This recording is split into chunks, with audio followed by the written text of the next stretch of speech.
Welcome back. The U.S. Senate voted Saturday to acquit President Trump of inciting the January 6th insurrection at the Capitol.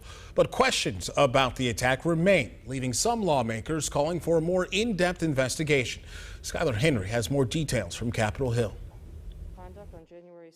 Senators wrapped up the impeachment trial for former President Donald Trump over the weekend, with the 57-43 vote falling short of the two-thirds majority needed to convict. Donald John Trump, former President of the United States, is not guilty as charged in the article of impeachment. Now lawmakers are looking at a new way to investigate the January 6th assault on the Capitol. There's still more evidence that the American people need and deserve to hear, and a 9/11 commission is a way to make sure that we secure the Capitol going forward and that we lay bare the record of just how responsible and how abjectly violating of his constitutional oath President Trump really was. The idea is gaining bipartisan support, with even some of the president's staunchest allies calling for the commission. Did Nancy Pelosi know on January the 5th that there was a threat to the Capitol?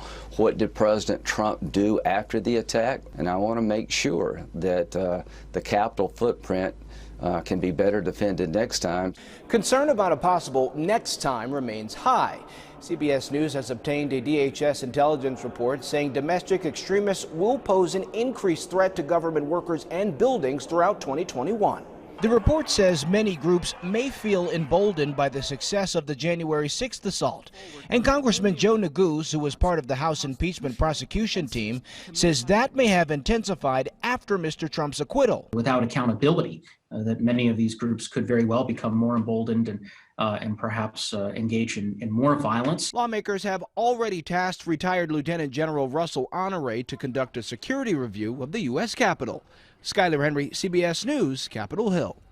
House Speaker Nancy Pelosi sent a letter to colleagues earlier this month supporting the idea of a 9/11 style commission to investigate the assault.